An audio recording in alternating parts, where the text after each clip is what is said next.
Au nom du Père et du Fils et du Saint-Esprit. Amen.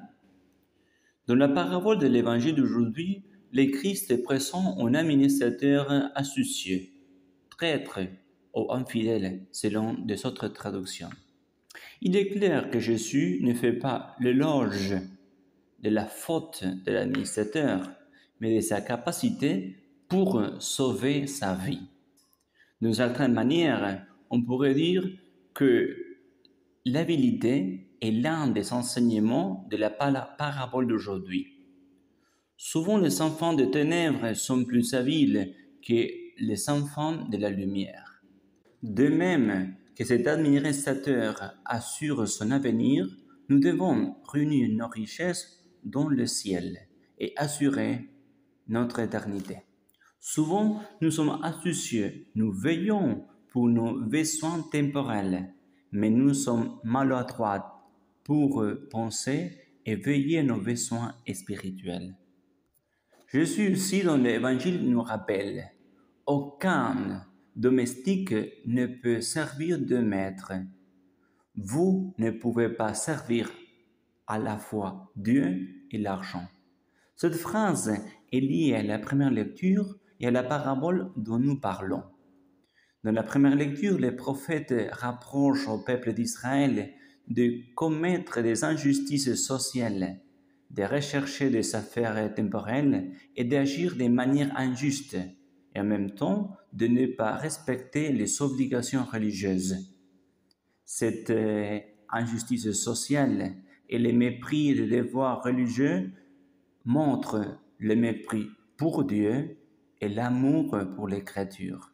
Personne ne peut servir Dieu et les créatures ou l'argent. Par rapport à l'Évangile, nous pouvons dire que les chrétiens qui veillent sur son bien-être temporel et ne mettent pas les moyens de se faire héritier du ciel par la grâce de Dieu manifestent par cette attitude son amour pour les créatures et son manque d'amour pour les créateurs. On ne peut pas servir deux maîtres. Il y a un autre détail et enseignement de cette parabole. Personne n'est maître absolu des biens qu'il possède. Dieu nous a donné des biens matériels, des dons personnels et des dons surnaturels. Nous sommes tous des administrateurs et nous serons responsables devant Dieu de l'utilisation et de l'administration de ce que nous avons et possédons. On trouve encore un détail.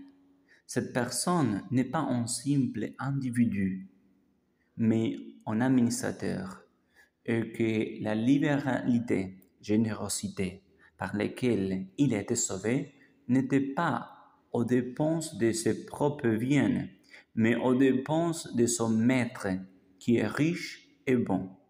Un commentateur dit, n'y a-t-il pas là un enseignement pour les pasteurs ou pour ceux qui exercent une forme d'administration dans l'Église de Dieu? Le commentaire poursuit. Il semble qu'il faut prêcher davantage sur la bonté et la miséricorde de Dieu et se garder de mettre de lourds fardeaux sur les épaules des autres. Nous demandons à la Vierge Marie la grâce d'être de bons administrateurs, de travailler et de veiller pour avoir un teseur dans le ciel.